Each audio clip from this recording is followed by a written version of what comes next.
La película Una casa llena de dinamita de la plataforma Netflix se inicia con una sentencia aparentemente aterradora. Al final de la Guerra Fría, las potencias globales llegaron a la conclusión que el mundo estaría mejor sin armas nucleares. Esa era ha terminado.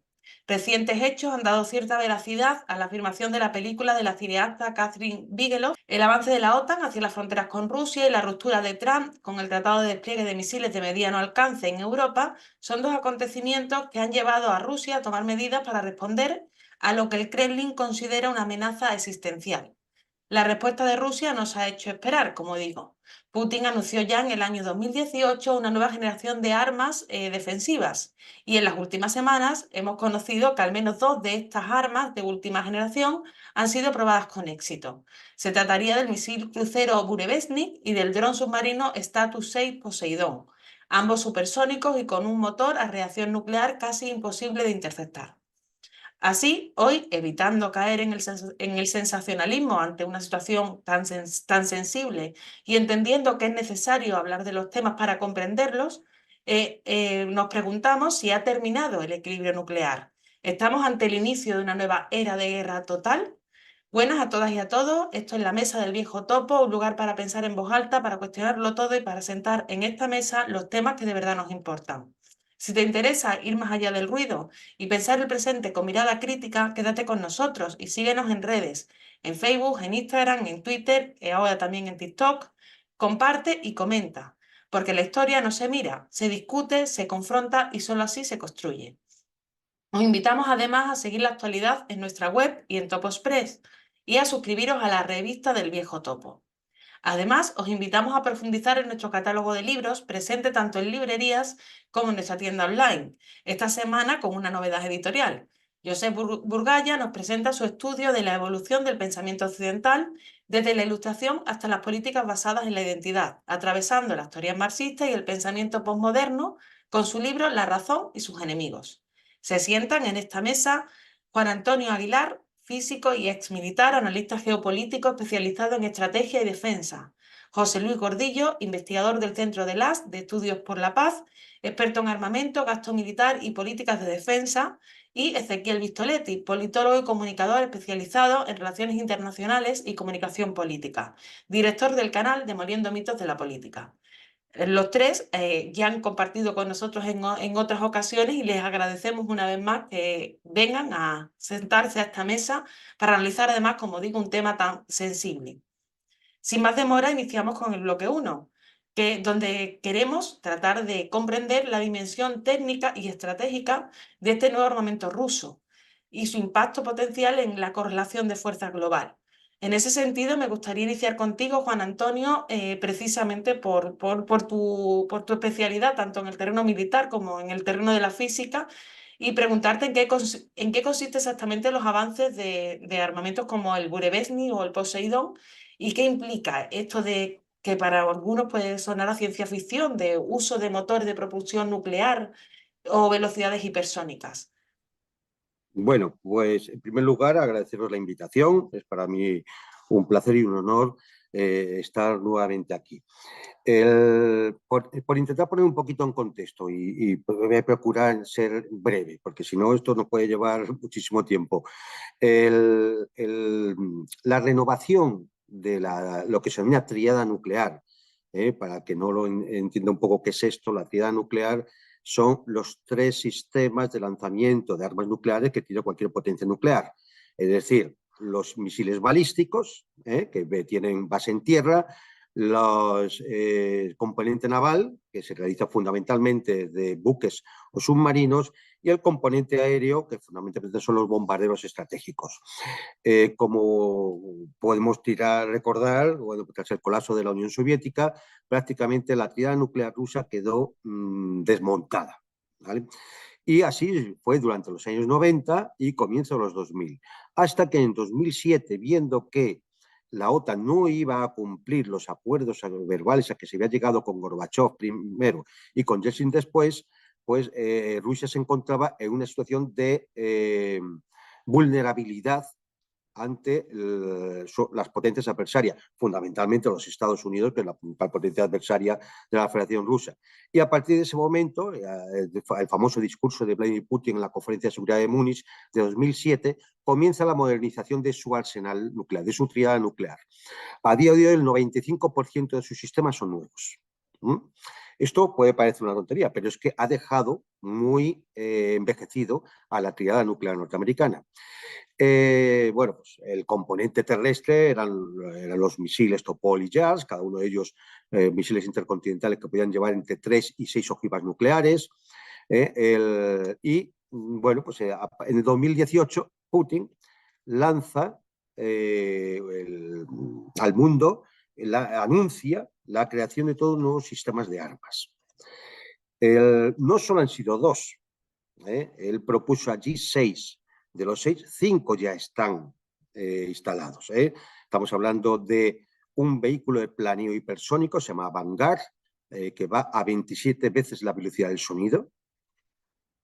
Un misil ICBM pesado, es decir, que puede llevar 14 ojivas nucleares, y que puede atacar, es el de mayor alcance del mundo, 18.000 kilómetros, y puede lanzarse hacia el polo norte para llegar a Norteamérica o hacia el polo sur, y llega igual. El misil Oresnik, que es de alcance intermedio, y este lo hemos visto porque lanzaron uno en Ucrania para mostrar sus efectos, alcance 5.500 kilómetros, y empezaron a surgir tanto el sistema Kinzhal, ya por el componente aéreo, Kinzhal, que es un misil hipersónico que se lanza desde un avión MiG-31, sencillamente, o también un misil hipersónico Zircon, que se lanza desde submarinos o desde buques de superficie. Esto es lo que teníamos prácticamente hasta hace unos días, en el cual Putin anunció las pruebas, ha sido a finales de octubre, las pruebas de otras 2 nuevas armas, de estas que anunció. Queda todavía una, un sistema de láser antisatélites, Perebots, que todavía no han dicho nada, ¿no? Pero así que sí se ha anunciado el misil de crucero Burevestnik y el vehículo submarino no tripulado Poseidón. ¿Cuáles son las características? Las características fundamentales de estas nuevas armas, no así de Burevestnik, que todavía es subsónica, pero que la intención del Estado Mayor ruso es que sea un arma hipersónica también, es su altísima velocidad, armas hipersónicas, y la posibilidad de llevar reactores nucleares compactos.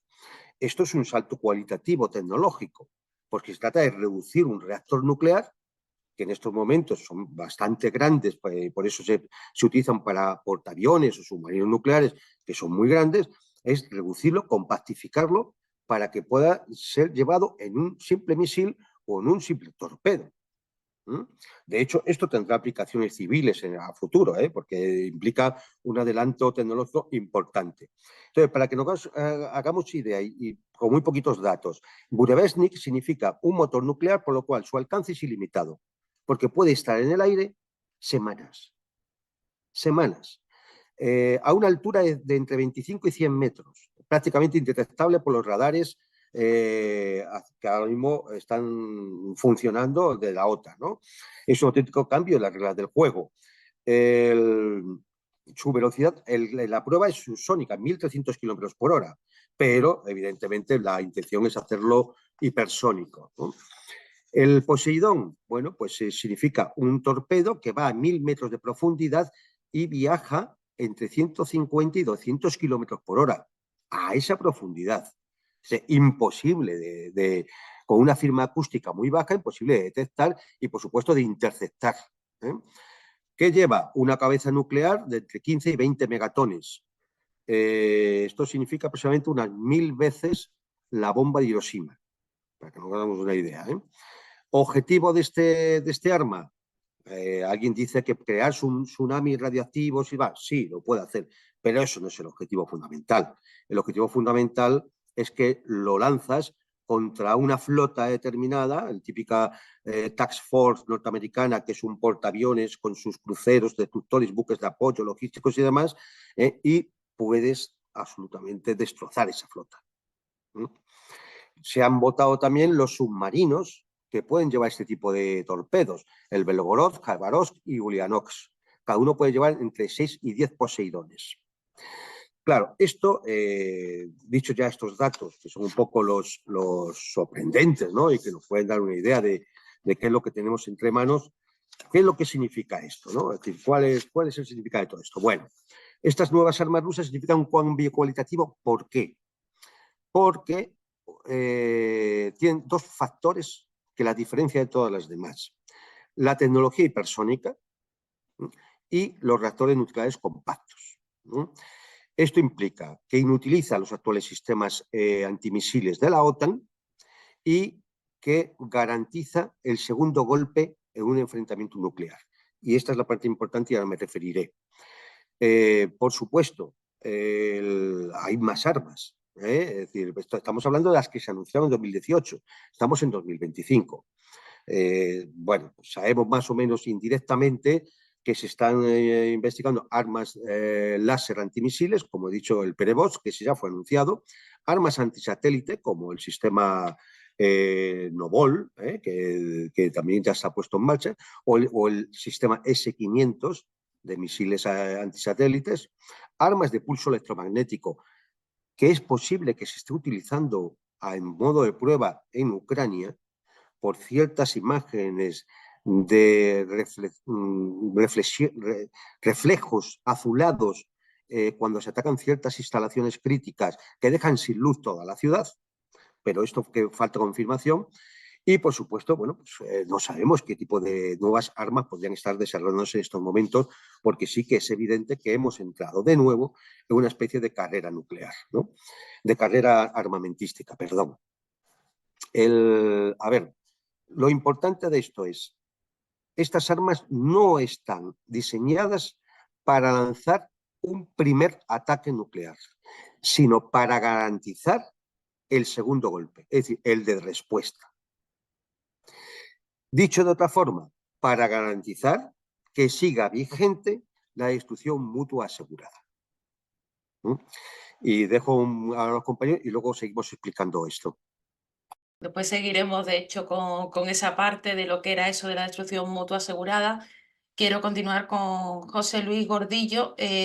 ¿Cómo ves tú este escenario bueno, este contexto, sobre todo en relación a estos anuncios que ha hecho Rusia?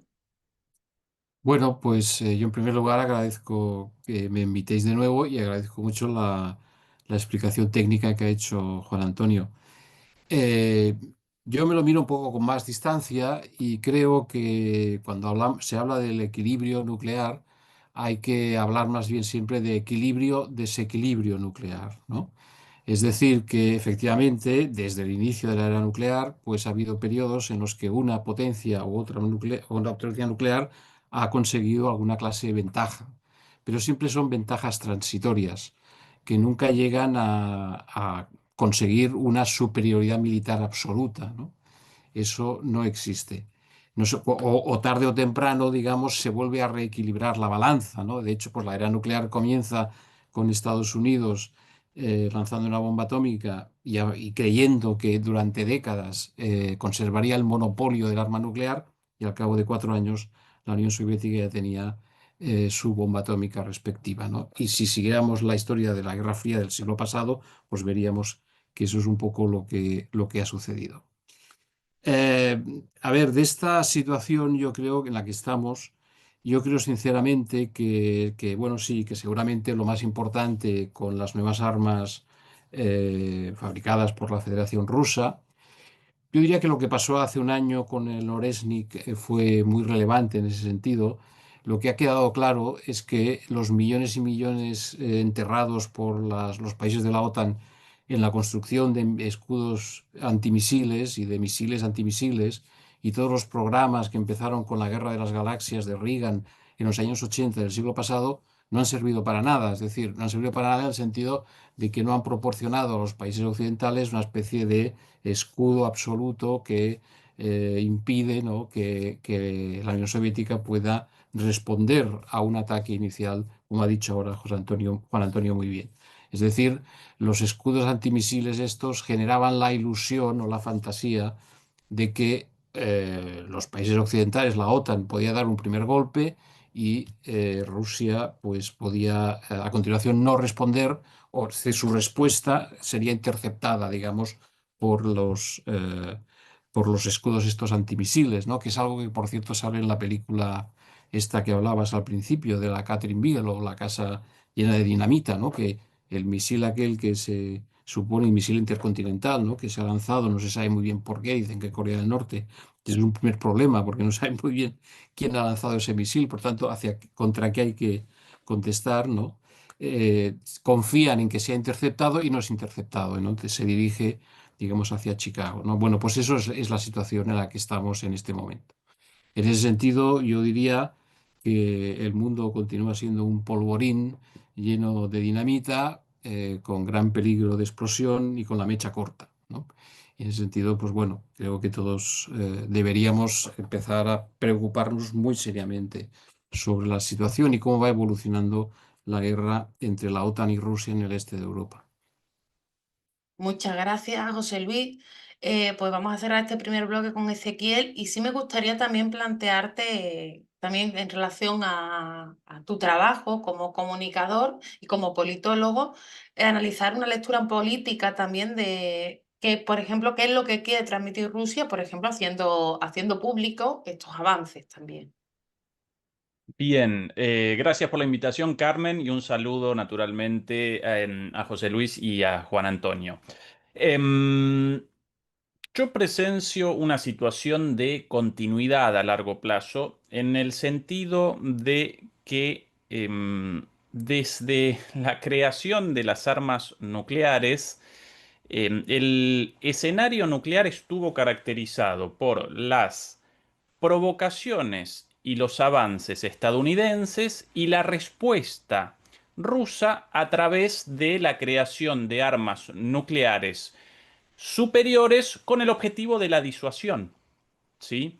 Esa es la lógica a lo largo de la Guerra Fría y esa es la lógica hasta el día de hoy, interrumpida en un momento por un proceso de desarme, el cual respondía precisamente a una situación de superioridad técnica de la Unión Soviética en aquel momento, una vez más. Primero, las provocaciones y los avances estadounidenses, los soviéticos habían respondido con la creación de, bueno, distintos vectores nucleares y de una enorme cantidad de cabezas nucleares. Por eso aparecían por delante de Estados Unidos y por eso en el 82 comienza Reagan con la negociación de el tratado finalmente firmado y denominado START 1, el primero de los tratados de desarme, si no recuerdo mal, firmado por Bush al final, pero en realidad propuesto y negociado por Reagan precisamente porque Estados Unidos aparecía en inferioridad de condiciones y además porque, en el marco de estas provocaciones permanentes, acompañó ese tratado o la negociación de ese tratado con el proyecto de defensa estratégica, conocido como escudo de misiles Star Wars, de manera de generar, por un lado, una negociación poco ventajosa o una negociación en desventaja para la Unión Soviética y además generar naturalmente un costo económico mucho mayor para la Unión Soviética eh, antes de su colapso, ¿sí? Esta es la razón por la cual comienza el desarme como una excepción, en realidad, porque Estados Unidos, excepcionalmente en ese momento, una vez más, porque aparecía en inferioridad de condiciones en términos nucleares y porque además podía concatenar esta estrategia de desarme con una estrategia de presión por sobre todas las cosas de desgaste económico a través de un sistema de defensa en simultáneo al START 1, el sistema de la Guerra de las Galaxias, este sistema antimisiles, el cual generaba nuevamente la necesidad de desarrollo de misiles por parte de la Unión Soviética y un costo enorme. Así comienza el proceso de desarme.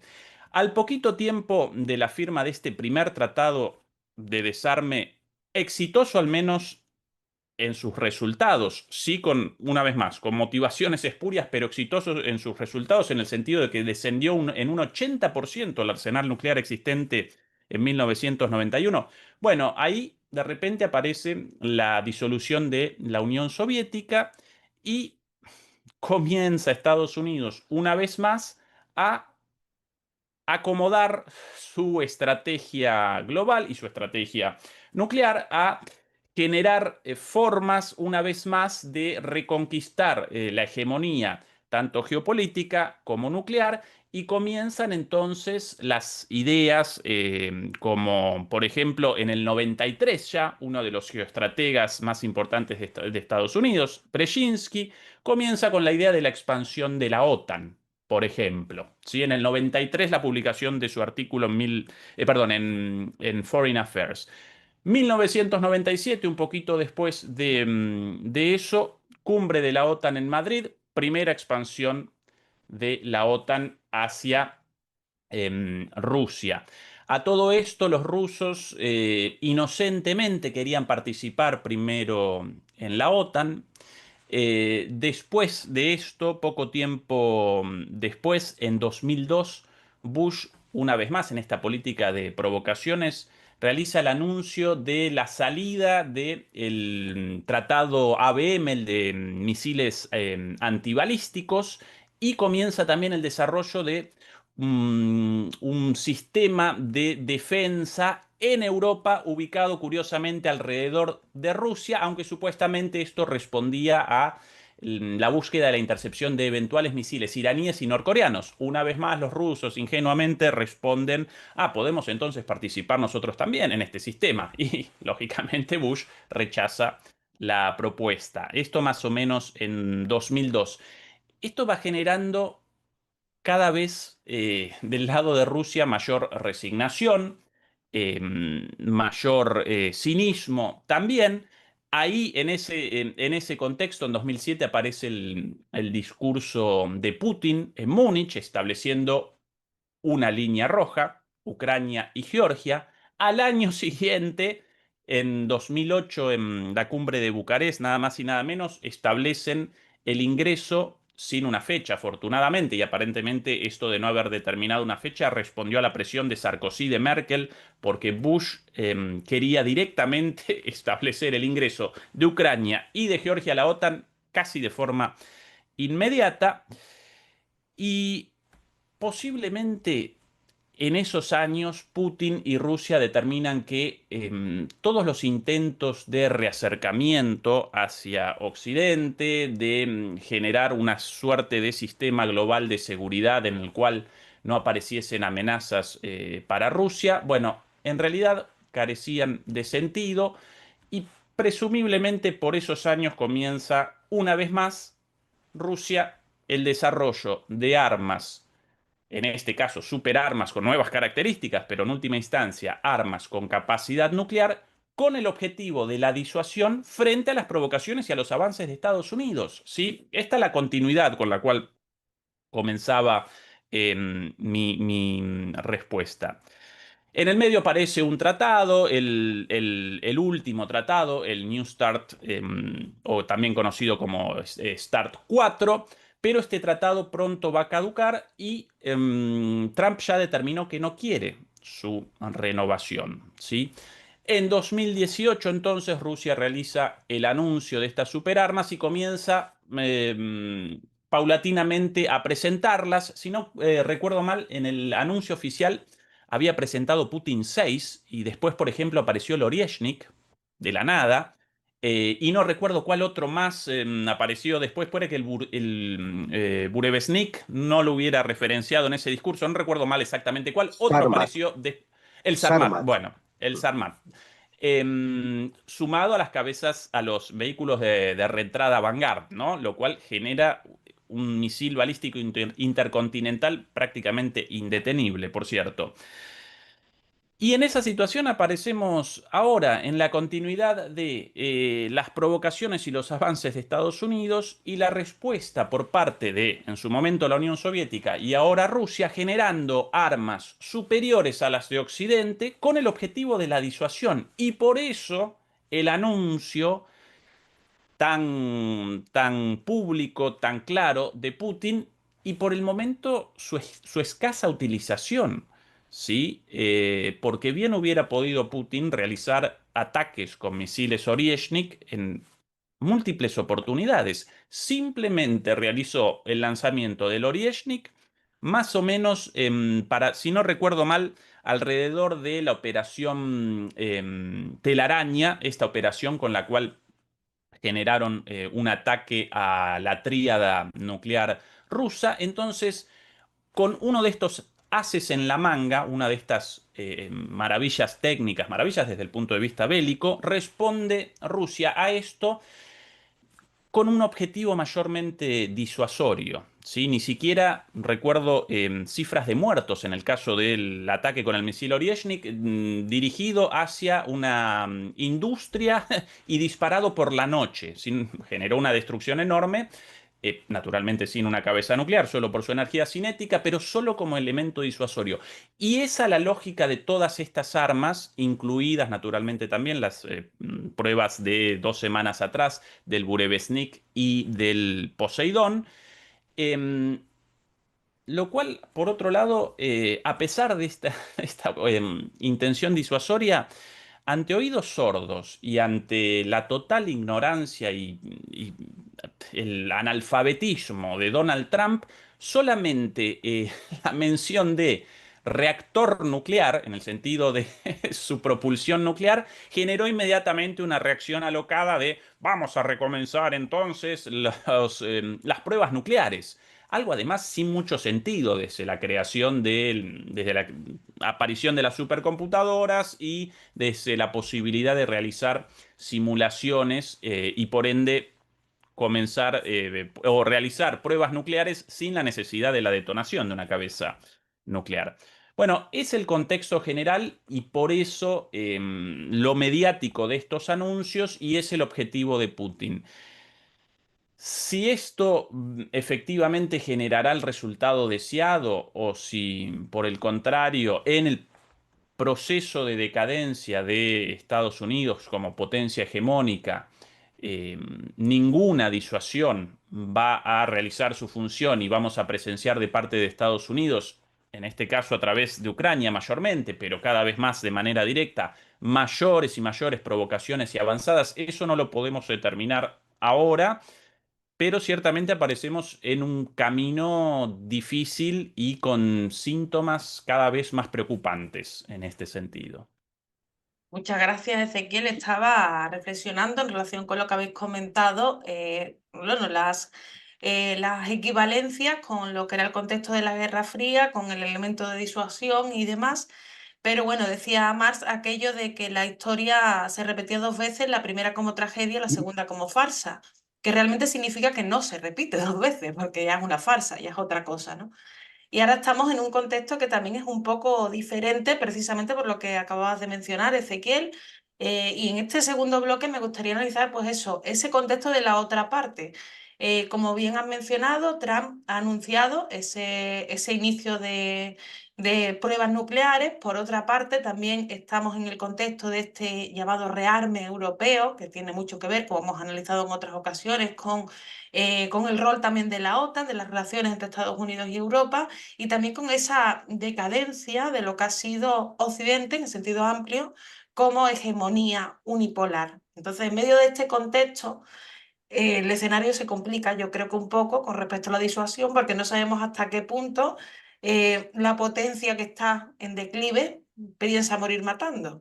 Así que querría seguir con este segundo bloque, con esta segunda parte de estas contestaciones y si estamos ante ante una situación de rearme masivo o no.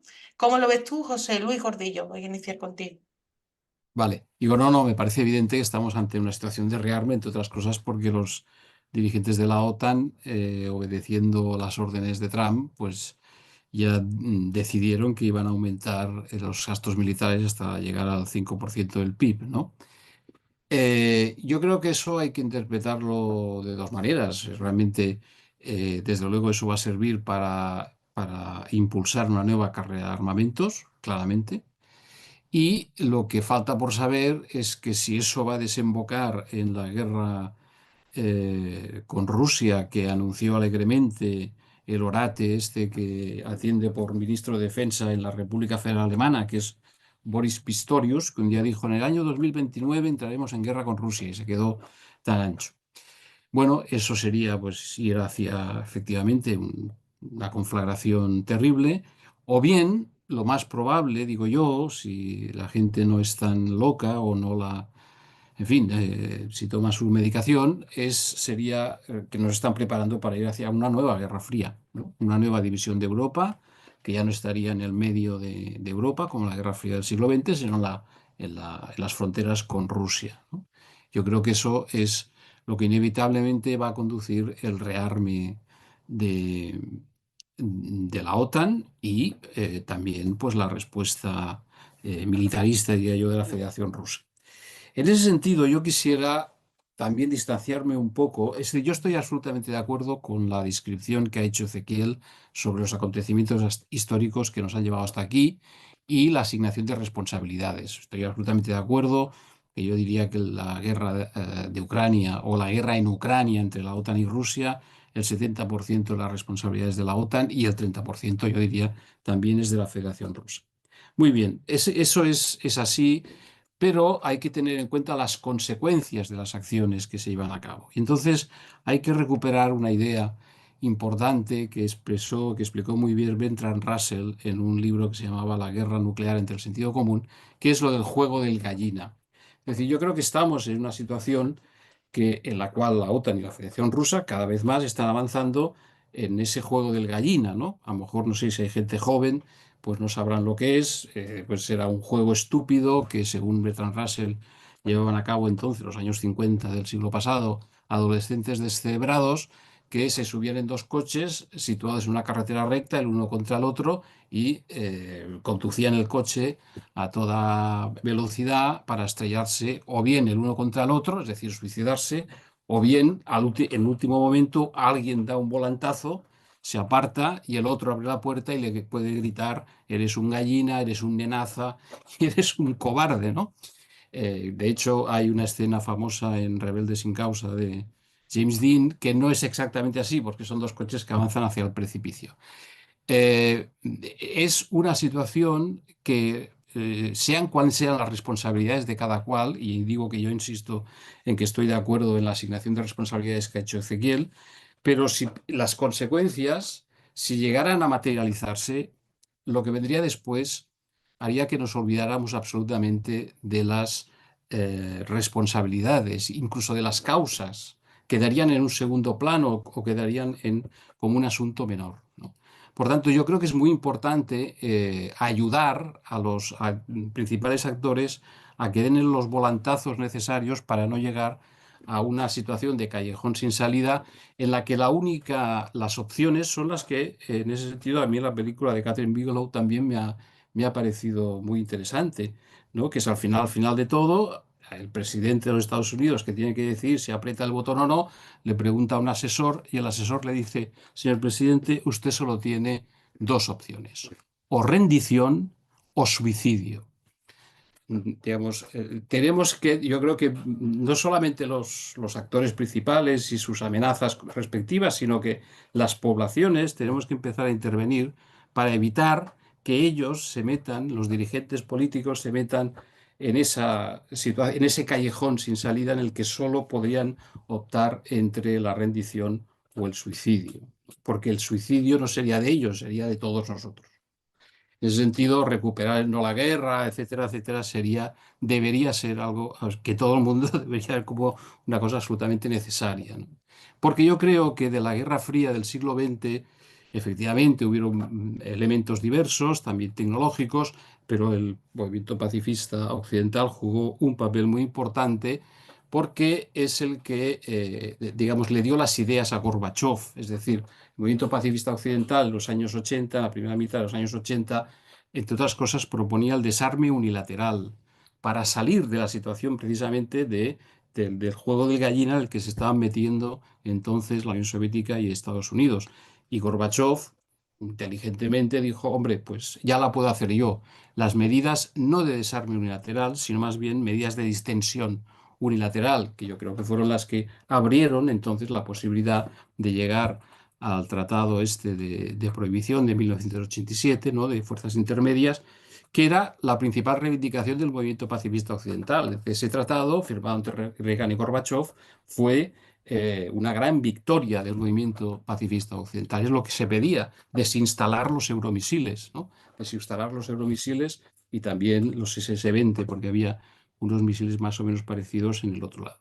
Bueno, digamos, yo creo que no se les puede dejar solos a los dirigentes políticos, incluidos los que razonablemente pueden sentirse agredidos o acorralados, etcétera. Y no digo que no sea así, pero su lógica es una lógica excesivamente militarista, diría yo, y hay que sacarles del juego de gallina. Hay que evitar que lleven hasta el final el choque frontal o que vayan hacia el choque frontal. Muchas gracias, José Luis. Pues en relación con eso también nos hemos hartado de escuchar aquello del mundo basado en normas, el mundo basado en reglas. Eso sabemos que ha estallado por los aires y que ahora mismo yo creo que gran parte también de la preocupación viene precisamente por la ausencia de eso y también por la ausencia de foros multilaterales donde que el camino no se encuentre por la vía militar, sino por la vía política. Naciones Unidas está completamente bueno, yo creo que se ha visto completamente sobrepasada por las circunstancias. Creo que el caso palestino lo ha dejado bastante claro, aunque no ha sido el único. Y entonces, en ese sentido, me gustaría seguir contigo, Vistoletti, en relación con lo que estamos mencionando. Todo esto en el escenario actual, que tiene también sus propias características. El escenario está caracterizado por la decadencia de la potencia hegemónica, la decadencia de Estados Unidos como potencia unipolar desde 1989 por lo menos. Pero también está caracterizado por la decadencia de la estructura global iniciada después de la Segunda Guerra Mundial, naturalmente con la hegemonía estadounidense también, pero incluso en los tiempos de la Guerra Fría con la bipolaridad, ¿sí? Ese esquema o ese orden basado en las Naciones Unidas, basado en, naturalmente, también las organizaciones surgidas de Bretton Woods, como el Fondo Monetario Internacional, el Banco Mundial, en su momento el GATT, después de venido en la Organización Mundial de Comercio, etcétera, etcétera. E incluso algunos analistas, con una perspectiva más amplia, establecen el inicio o establecen en realidad no ya la decadencia de la unipolaridad estadounidense desde el final de la Guerra Fría o la decadencia estadounidense del orden global posterior a la Segunda Guerra Mundial, con Estados Unidos como hegemón una vez más, sino que establecen directamente la decadencia de Occidente con por lo menos 500 años de historia desde la llegada de los europeos a América, y algunos retroceden incluso más y presentan esto como la decadencia civilizatoria del pensamiento judeocristiano, y retroceden 2000 años, ¿sí? En cuanto a la hegemonía de la civilización judeocristiana, si podemos conceptualizar de alguna manera a esa construcción tan grande. Lo cierto aparece en el hecho de que efectivamente presenciamos un cambio del eje del centro del mundo desde Occidente, ¿sí? Desde Europa y Estados Unidos hacia Asia, ¿sí? Hacia China, pero no solo hacia China, también hacia India, también hacia Rusia, naturalmente. Y consciente o inconscientemente, los líderes occidentales responden a esto como pueden, dentro de su concepción del mundo, su ideología, su cosmovisión, naturalmente supremacista, eurocéntrica, a menudo racista también.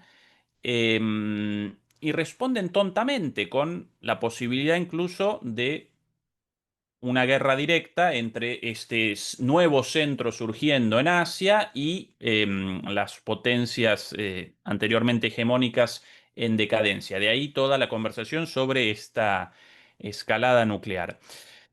Eh, No podemos efectivamente determinar si va a comenzar una guerra o no, si va a responder esta transición a la trampa de Tucídides o no.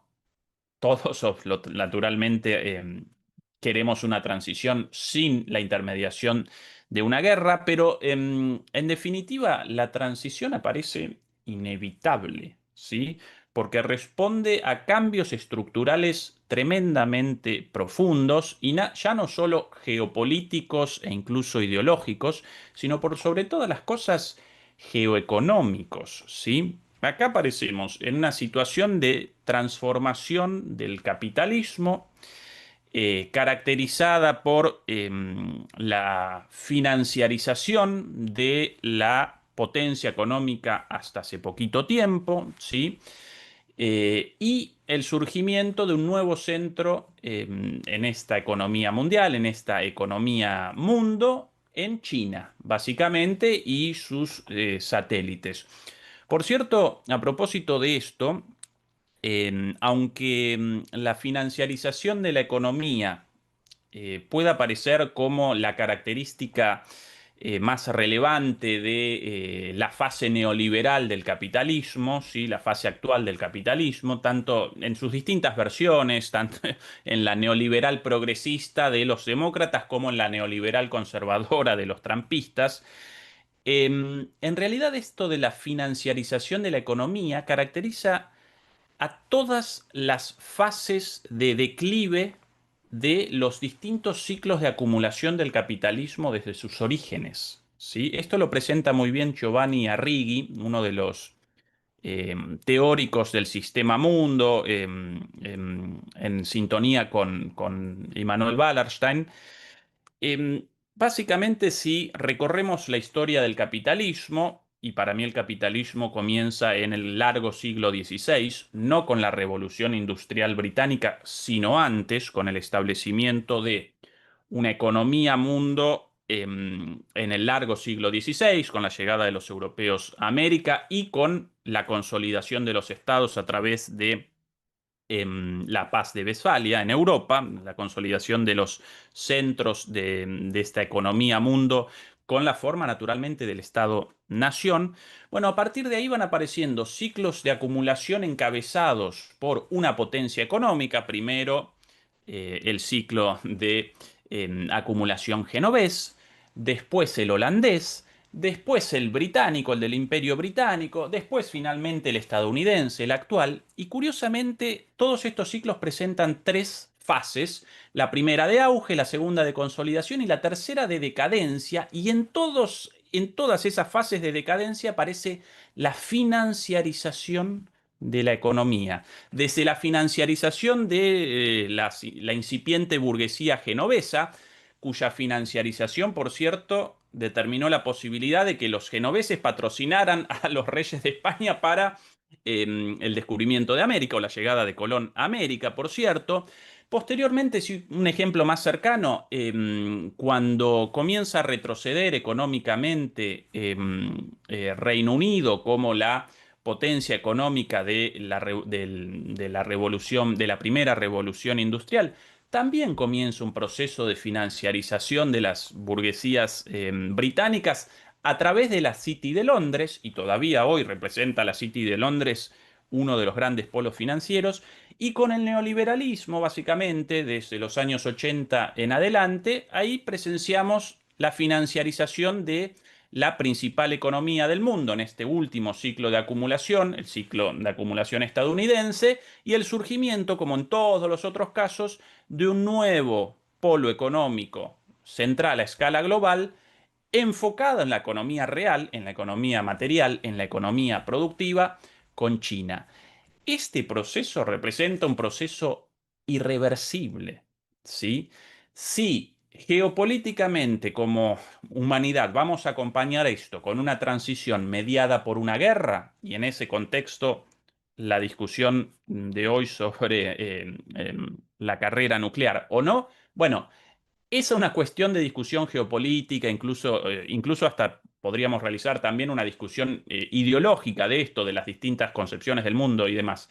Pero la estructura económica detrás de todo esto, perdón, aparece ahí clarita y carece de vuelta atrás. Así que es el proceso de fondo, material, económico, acompañando todo eso, y una vez más no presenta la posibilidad de retorno hacia la vuelta de los Estados Unidos. De hecho, el eslogan de Trump de hagamos, ¿no? Make America Great Again, esto de hagamos Estados Unidos otra vez grande, casi representa una confesión de la situación de Estados Unidos, ¿sí? De esta decadencia total y absoluta, y la habitual salida de, bueno, la romantización de un pasado mejor, y naturalmente el recurso de los chivos expiatorios, ¿no? Como siempre. Eh, si, bueno, en este caso los mexicanos para Trump, o ahora, ni idea, los narcotraficantes venezolanos, siempre hay algún chivo expiatorio por ahí, siempre inventable, pero esa es la situación de fondo y una vez más, esto carece de vuelta atrás, por lo menos desde esa perspectiva estructural. Pues muchas gracias. Yéndonos a precisamente que has mencionado los recientes chivos expiatorios de Estados Unidos, es cierto que en las últimas semanas hemos visto cómo Trump amenazaba a Nigeria, amenazaba al Caribe, anteriormente toda la cuestión de, bueno, tanto de Palestina e Israel, pero también la cuestión de Irán. Entonces sí que parece que estamos jugando, o que al menos en el discurso hay un juego habitual con la guerra. Entonces eso también creo que es parte del escenario. Y quiero cerrar este bloque con Juan Antonio Aguilar. Bueno, vamos a ver. Yo creo que Ezequiel ha expuesto un contexto geopolítico perfecto. Es decir, no, yo creo que hay poco que añadir ahí. Y incluso yo creo que José Luis nos ha marcado, dijéramos, una ruta moral de lo absurdo que es la guerra nuclear. El problema es que cuando se planteó la situación de bloques en el mundo bipolar tras la Segunda Guerra Mundial, había algo que sí caracterizaba a las dos partes, y era que eran actores racionales. El problema ahora mismo es si realmente estamos ante actores racionales, y esto es lo peligroso. Uno quiere imaginar que alrededor de Donald Trump y de los líderes occidentales existen asesores militares de carrera que saben lo que tienen entre manos y de alguna forma aconsejarán racionalmente a la dirección política. Pero eso es una especulación que hacemos, ¿eh? No podemos estar seguros de que eso sea así. ¿Por qué? Porque los indicios nos ponen en duda eso. A ver, para intentar hacerlo desde una visión militar, ya que se ha expuesto la visión geopolítica, incluso la visión político-sociológica, incluso psicológica, hace una visión militar. Entre potencias nucleares, lo que siempre va a intentar la potencia hegemónica para mantener su hegemonía es conseguir una ventaja estratégica. ¿Para qué se quiere una ventaja estratégica? Para poder dar el primer golpe sin que el adversario te pueda responder. Y entonces uno puede tirar de memoria y observar cómo ha sido esa política como potencia nuclear de los Estados Unidos tras la Segunda Guerra Mundial. Por supuesto, el primer golpe lo dieron en Japón, lanzando 2 bombas atómicas sobre 2 ciudades. Pero luego lo vimos ampliamente. Fue cuando empezaron a realizar pruebas nucleares con bombas termonucleares, con bombas de hidrógeno en el Pacífico, o cuando instalaron cerca de la Unión Soviética, en Turquía, misiles nucleares, es decir, para obtener una ventaja estratégica. Eso provocó la crisis de los misiles de Cuba del año 62. Y lo hemos visto y ha sido citado ya con la iniciativa de Ronald Reagan, la famosa Guerra de las Galaxias. Es lo que hemos visto con la expansión de la OTAN hacia el este. ¿Para qué expansionar la OTAN hacia el este? Para poder colocar tus vectores nucleares lo más cerca posibles del adversario. Es decir, obtener una ventaja estratégica. Por eso Ucrania. Porque estarían a 5 minutos de Moscú los misiles con cabeza nuclear en un caso de enfrentamiento. Por eso era importante Ucrania. E incluso todo el sistema de la cúpula antimisiles, de todo el sistema antimisiles que se instaló en Polonia, Rumanía, con retaguardia estratégica en la base española, en la base de Rota en España, era bajo el argumento de un sistema defensivo antimisiles, era la tomadura de pelo total, porque ese mismo sistema de lanzamiento de vector antimisiles bastaba que cambiaras el misil para que se convirtiera en un arma agresiva, en la que podía llevar perfectamente cabezas nucleares. Porque tú lo único que haces es cambiar el vector.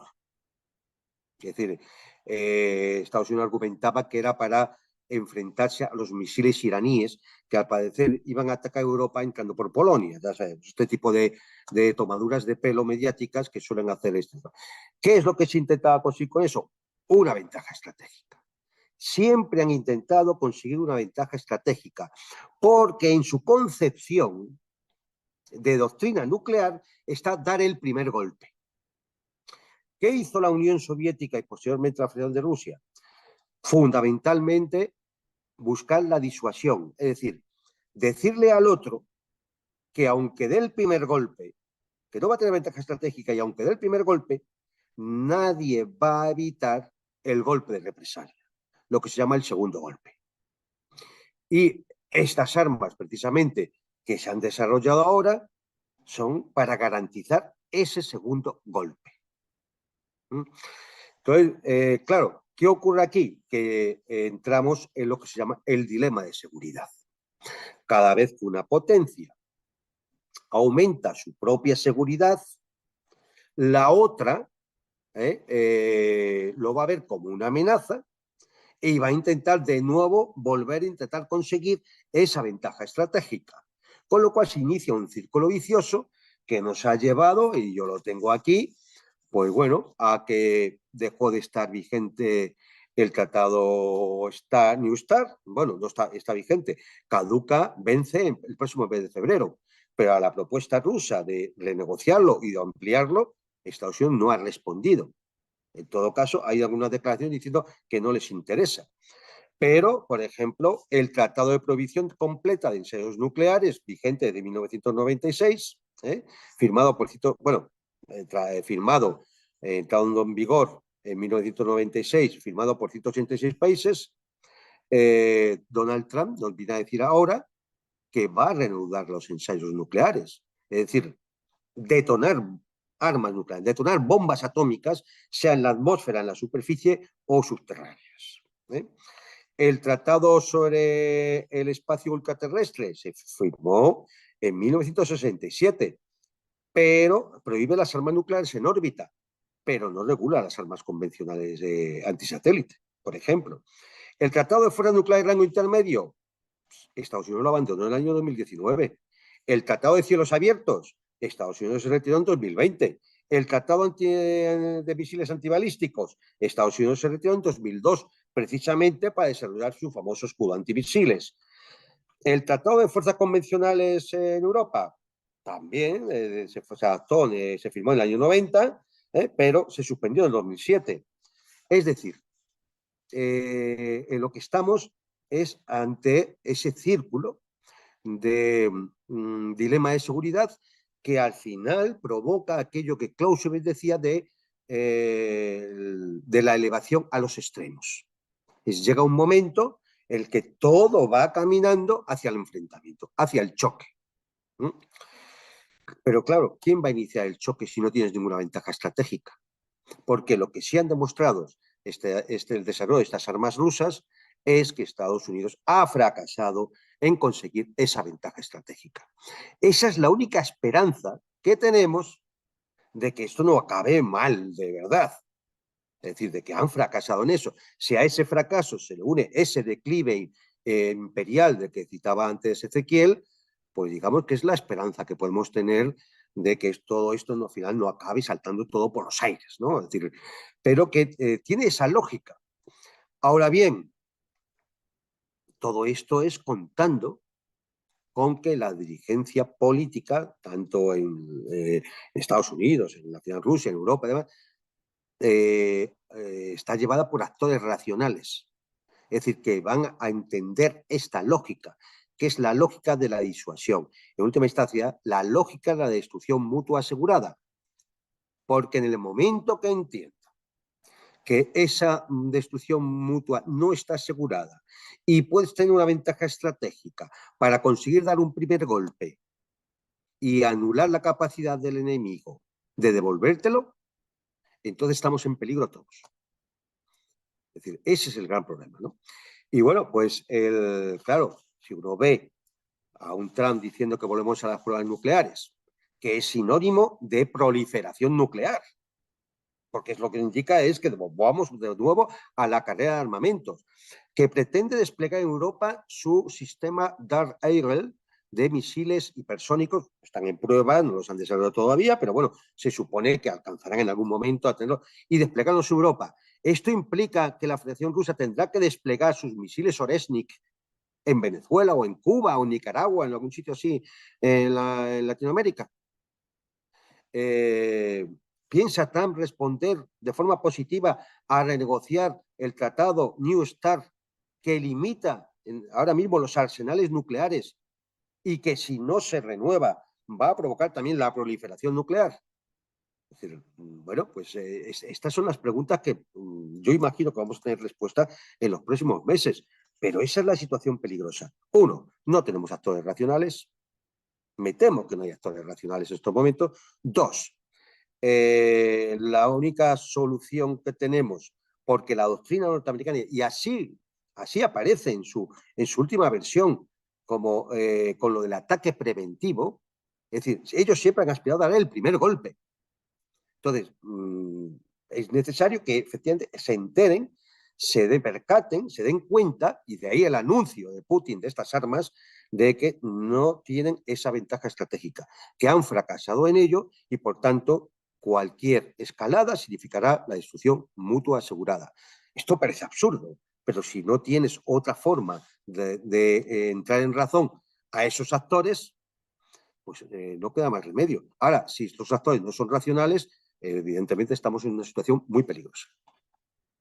Muchas gracias. Se ha repetido varias veces lo de disuasión por destrucción mutua asegurada. Realmente creo que si nos paramos a pensar la frase es bastante dura. Pero bueno, quiero llegar a las conclusiones y para ello también en relación, evidentemente no podemos adivinar el futuro, ninguno de los que estamos aquí, más en relación a lo que acaba de decir Juan Antonio, porque no sabemos ni siquiera si tenemos actores racionales en los mandos, y eso también quieras que no complica mucho hacer determinados análisis, pero sí creo que es importante porque ha habido también eso, por una parte un exceso, que era lo que decía al inicio, un exceso de sensacionalismo con el mundo armamentístico a veces pasa, que lleva incluso a frivolizar con ello, que también hay que poner los pies en la tierra y decir a las claras qué significa de lo que estamos hablando, pero por otra parte también un exceso a lo mejor de alarmismo cuando realmente todavía no está todo dicho y siempre las cosas pueden ir por un buen camino. Así me gustaría pues conocer vuestras conclusiones acerca de bueno, de lo que hemos hablado aquí y también de cómo se está percibiendo en la opinión pública, entre eso, entre sectores que lo banalizan absolutamente y sectores que están alarmados quizás en exceso. Bueno, vamos a iniciar el cierre con Ezequiel. Muchas preguntas y muy difíciles. Quizás comienzo por una percepción mía respecto a la posibilidad de una escalada. En mi opinión,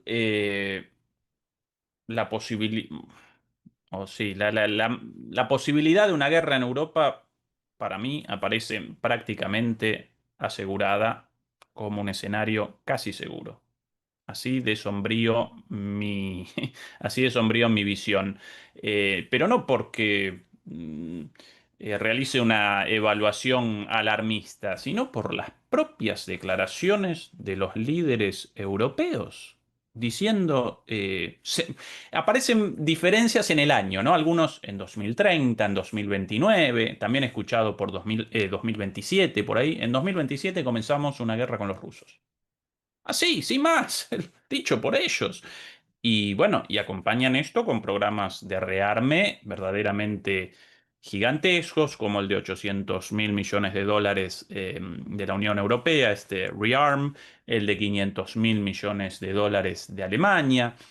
Merz, el canciller alemán, diciendo queremos las fuerzas armadas más importantes de Europa. Un canciller alemán diciendo esto. Yo acá tiritando frente a esas declaraciones. Pero bueno, por ende, guerra en Europa para mí casi inevitable. La cuestión aparece en la posibilidad de una guerra con la participación de Estados Unidos, porque eso sí determinaría una escalada nuclear y muy probablemente la destrucción de la vida en la Tierra.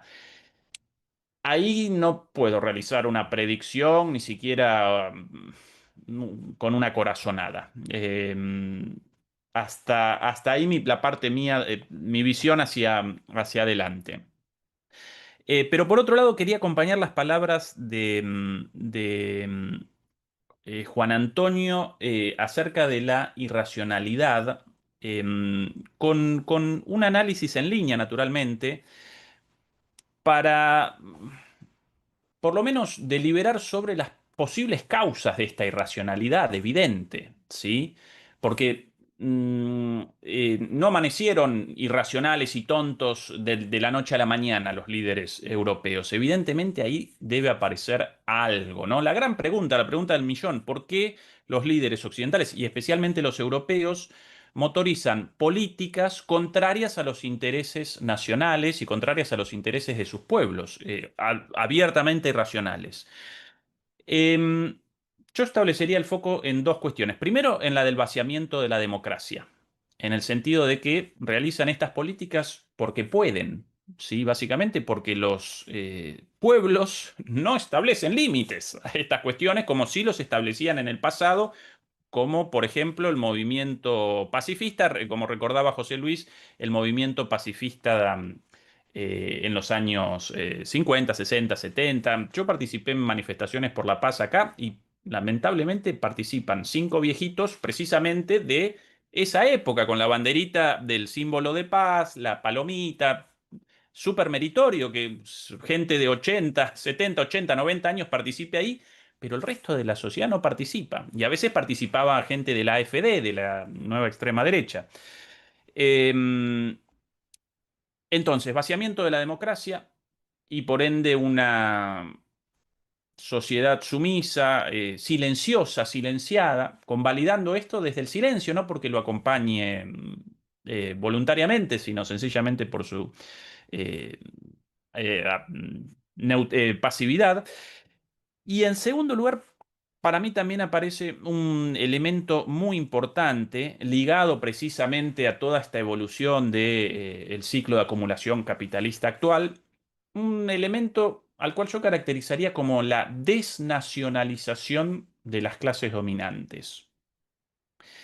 Em, un proceso a partir del cual las clases dominantes van abandonando su ligazón a la nación entendida no en un sentido patrioteril, sino a un pueblo, a una tierra, a un lugar, a un estado, a una comunidad, sí, en ese sentido, sí, sin la connotación facha de la nación, ¿no? Blanca y cristiana, no, no. La pertenencia a una comunidad nacional y a un estado nacional. Y esto lo presenciamos no solamente entre las clases dirigentes, entre los políticos, quienes ya no responden al interés nacional, sino que también lo presencia, y de ahí la irracionalidad mencionada de por Juan Antonio antes, sino que también lo presenciamos en las clases dominantes en el sentido económico, en el sentido de las burguesías de los respectivos países, hoy día completamente silenciosas y acalladas. Caso de Alemania. ¿Por qué la burguesía industrial alemana no reacciona a una política del Estado alemán abiertamente contraria a sus intereses materiales?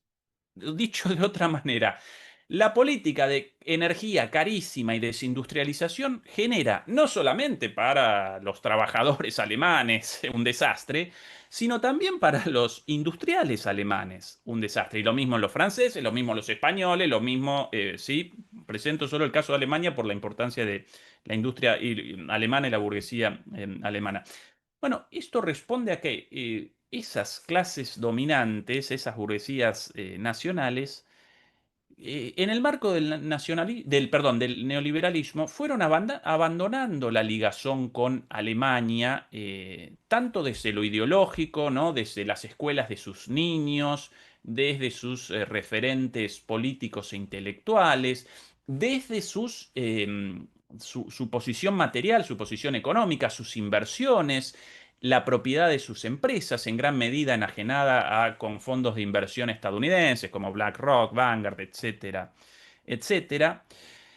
Y algo parecido presenciamos en Estados Unidos, de otra manera, lógicamente, pero en gran medida las clases dominantes hegemónicas en Estados Unidos, básicamente los magnates digitales de Silicon Valley, también abandonaron o están abandonando su ligazón con los Estados Unidos como país, como nación.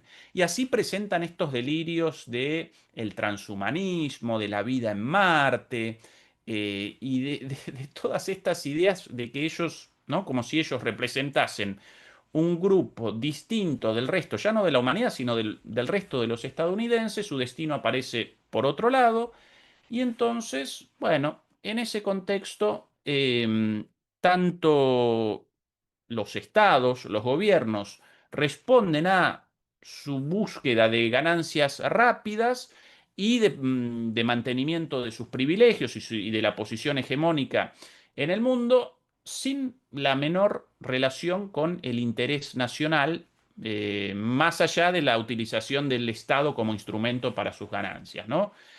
Este para mí el proceso de desnacionalización de las clases dominantes, y para mí esto también aparece como parte del trasfondo de estas dirigencias, estas élites, de alguna forma empecinadas con su autodestrucción, ¿no? Entonces, vaciamiento de la democracia y desnacionalización de las clases dominantes, solo como ideas tiradas así para, quizás equivocadas, pero para el debate como una suerte de intento de explicación de esta situación de caos actual. Pues muchas gracias, Ezequiel. Continuamos este cierre de conclusiones con Juan Antonio Aguilar. Bueno, desde luego yo coincido con Ezequiel en que la situación en Europa es especialmente grave. Es decir, entre otras cosas porque yo no sé aquí si nuestros dirigentes, no sé en qué esquema mental están pensando. O sea, ellos piensan que una OTAN que tiene 10 veces, 15 veces casi, el presupuesto de defensa de Rusia, que si se lanza contra Rusia en una guerra y Rusia se ve en un peligro existencial, la Federación Rusa no va a tirar del armamento nuclear.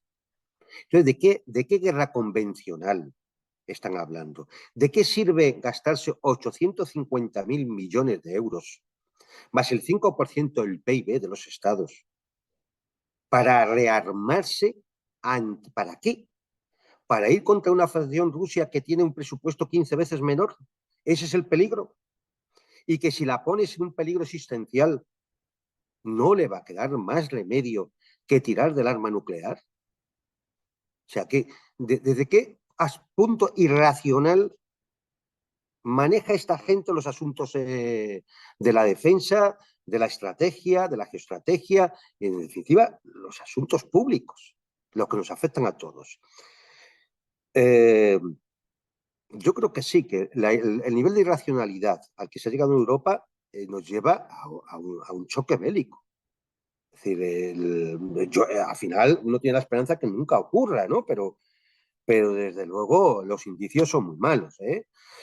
Y si ya saltamos de Europa un poco a un nivel global, sí que lo que vemos con el debilitamiento relativo de Estados Unidos, porque, a ver, ¿no? Es que Estados Unidos ya no es que no tenga tanto poder como tiene antes, sino que su poder relativo, que es lo que sirve a la hora de establecer un análisis geopolítico, el poder relativo que tiene Estados Unidos frente a Rusia, China y las potencias emergentes va disminuyendo. Es decir, ¿por qué? Porque además ese poder que tenía obliga a las otras potencias a unirse. Ahí está el tema BRICS, Organización de Cooperación de Shanghái y otras tantas organizaciones. Y estas organizaciones tendrán que aumentar su poder relativo frente a la potencia hegemónica, con lo cual llevará una alianza mayor, tanto en el tema económico, las infraestructuras, de los proyectos de desarrollo y también de la seguridad y defensa.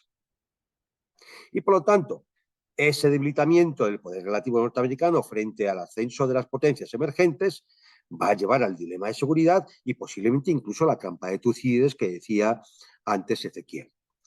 Y bueno, pues ahí está la experiencia histórica de la trampa de Tucídides, todos los estudios realizados en los últimos 500 años que llevó adelante el profesor de Harvard, Allison, pues en 14 de los 16, en 14 se acabó en un conflicto bélico.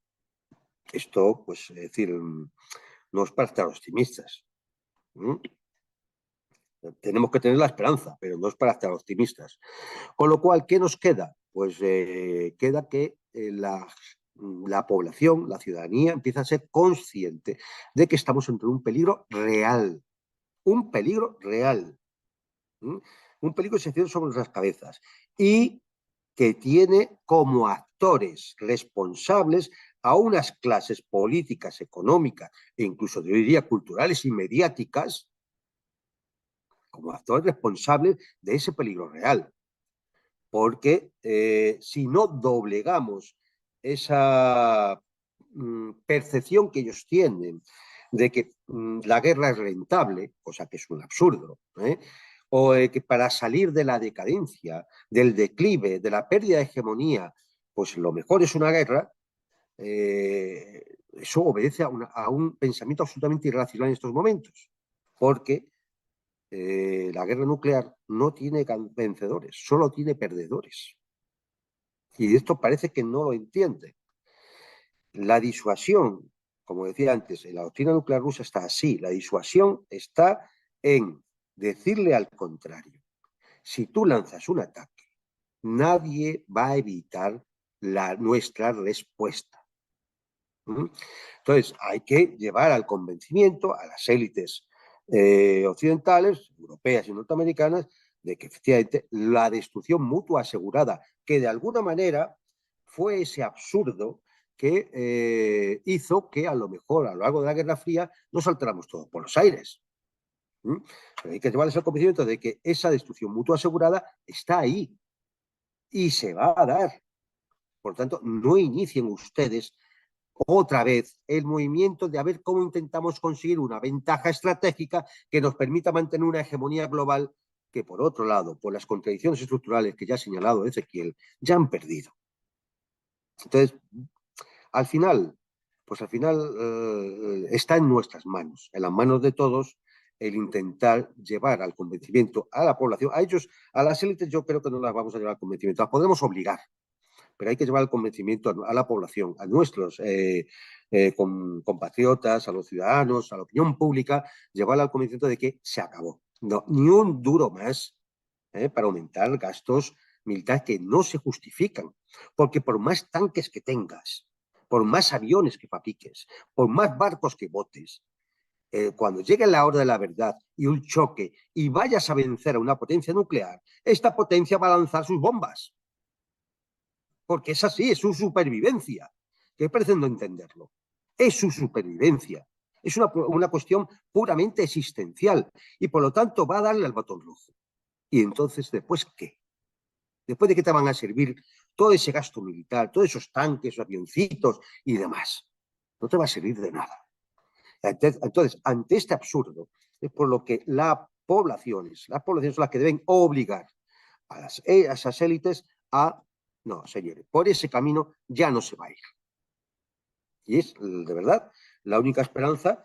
Y como el grado de irracionalidad es verdad que en Europa es mayor, ¿no? En parte coincido con Ezequiel de que de todas las situaciones, la europea es la que yo veo más peligrosa, porque estos tipos, yo no sé en qué mundo viven, sinceramente.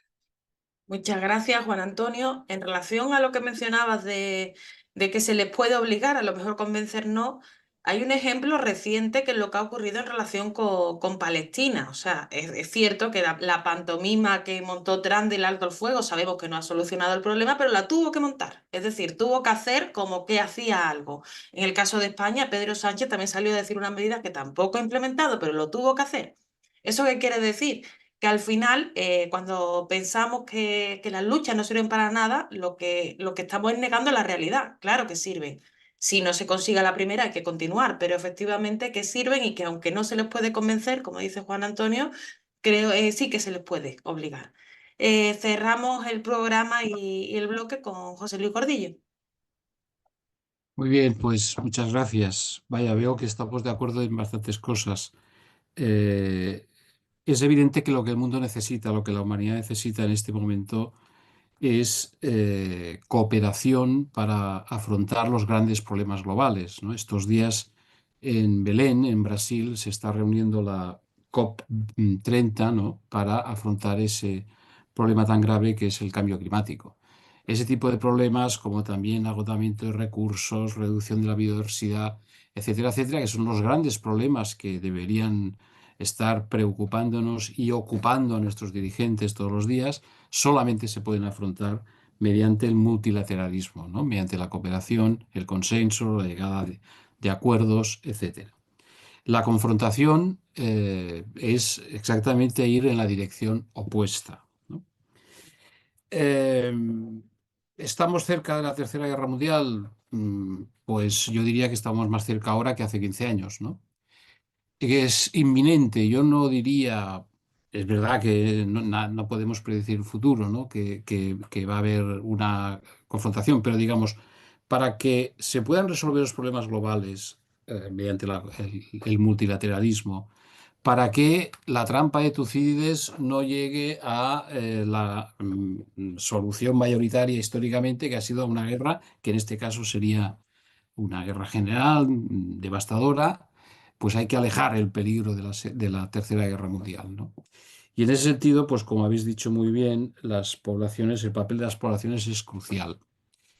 Yo creo que no es verdad que sean tan apáticas. Tú acabas de mencionar, Carmen, un ejemplo. Es decir, ha habido movilizaciones importantes, más de las que nos llegan a través de los medios de comunicación occidentales, en contra del genocidio en Palestina.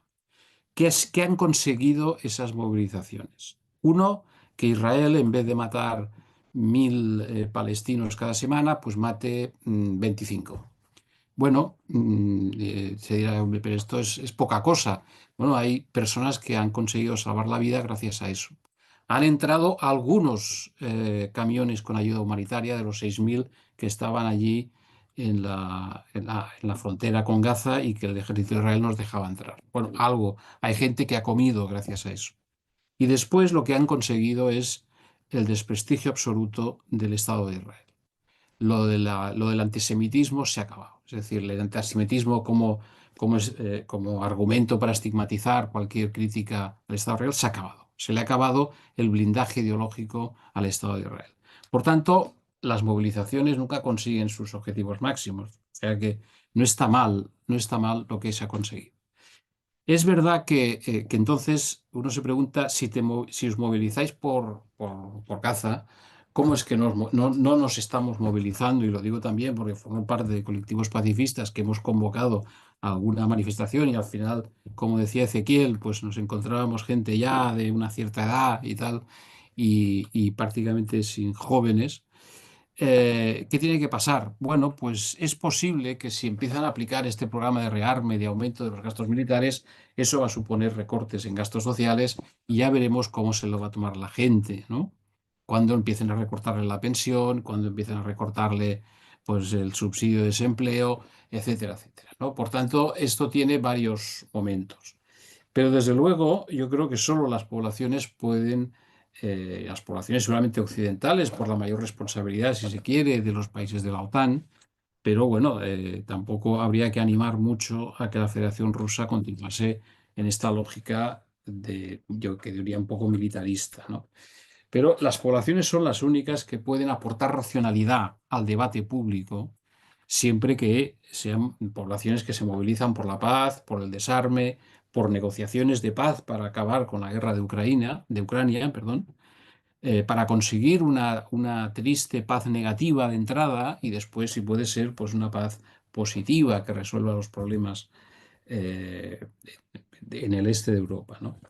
En ese sentido hay que recuperar una vieja idea, es vieja pero es muy actual, que es la idea de la seguridad compartida, la seguridad global, que es lo que se acabó plasmando en la Carta de París de 1990 por una nueva Europa. Es decir, ¿qué colectivamente, qué lección se aprendió de la Guerra Fría del siglo pasado al final de ella?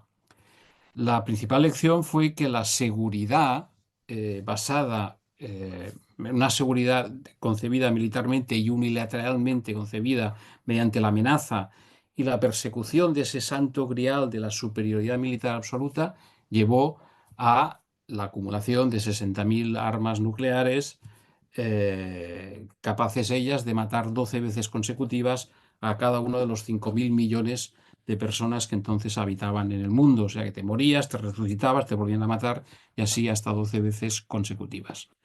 Y a eso, al precio de haber provocado, mediante la disuasión nuclear, más de 2.000 explosiones nucleares que llevaron a una contaminación radiactiva en todo el planeta. Estados Unidos provocó 1.032 explosiones nucleares, Rusia 715 explosiones nucleares, Francia 210 explosiones nucleares, Gran Bretaña 45 explosiones nucleares, China 45 explosiones nucleares, India 3, Pakistán 2, Corea del Norte 3.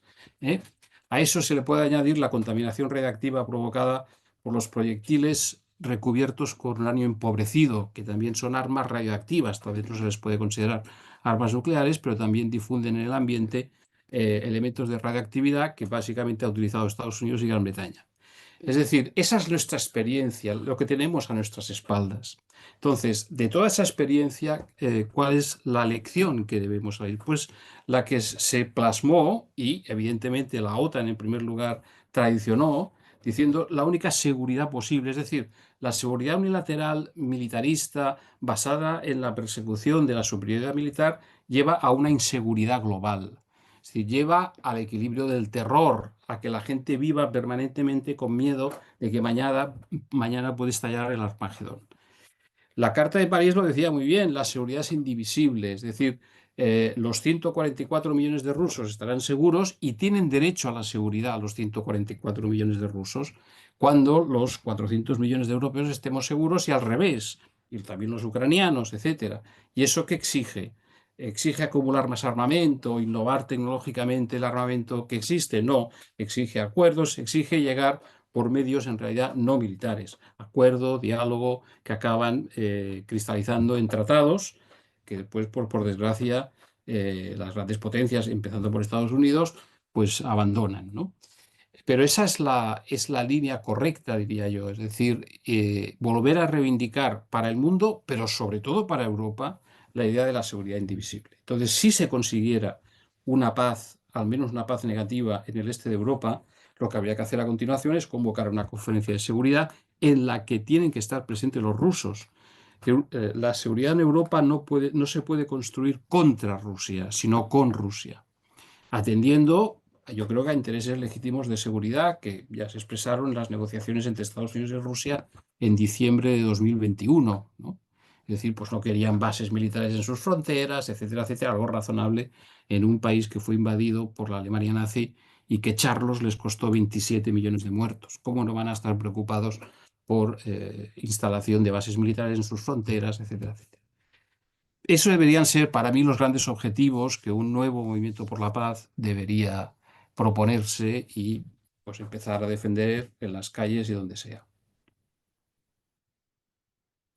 Pues muchas gracias, José Luis Gordillo, Juan Antonio Aguilar, Ezequiel Vistoletti. Creo que podemos plantear que hay algunas cuestiones irreversibles, por ejemplo, que estamos ante un cambio absoluto en la que han sido las relaciones internacionales, también en ese centro, en ese centro de producción que también ha girado o ha virado al este, en esa decadencia de lo que llamamos Occidente, que como, bueno, yo creo que como todos sabemos, no es solamente un término geográfico, de hecho es más bien un término político, porque Lima está muchísimo más al occidente que Bruselas, y en cambio Lima no es occidente. Entonces, bueno, hay que plantear que realmente lo que hablamos es lo que históricamente conocíamos como el centro imperialista, que actualmente le llamamos occidente, ¿no? Pero bueno, esa es una realidad que es irreversible y que esperemos que todos los responsables sean conscientes de la irreversibilidad de esta situación y de su adaptación a la nueva situación de la forma más digna, más racional, como decía Juan Antonio, posible. Y después está lo que sí es reversible, que es ante este auge militarista, ante esta situación, que es el poder que tienen los pueblos para seguir doblegando los intereses completamente, podemos decir, irracionales, pero yo creo que a veces son intereses que se nos escapan porque no son compartidos por el resto de los mortales. Pero las guerras al final siempre las pagan los pueblos. Así creo que eso también es muy importante tenerlo en cuenta. Lo pagaremos, como ha dicho José Luis, con derechos sociales, pero también con nuestras propias vidas. Y eso también es un motivo para apostarle a lo que sí es reversible, que es que lo irreversible se solucione por una vía pacífica. Muchas gracias, Juan Antonio Aguilar, José Luis Gordillo, Ezequiel Vistoletti, y nos vemos en la siguiente mesa del Viejo Topo. Y recordaros a todos que nos sigáis en redes sociales, en Facebook, en Instagram, en Twitter, en TikTok, que comentéis, nos interesan mucho vuestras opiniones y que, por supuesto, también sabemos que un programa audiovisual está muy bien, que un podcast está muy bien, pero donde se aprende de verdad es a través de la lectura sosegada. Y para eso os invitamos a seguir la revista del Viejo Topo y, por supuesto, acudir a las librerías y leer sobre todos estos temas, que hay unos libros apasionantes donde se detalla cada una de las cosas que hemos hablado aquí con una precisión increíble. Muchísimas gracias a los tres y nos vemos en la siguiente mesa.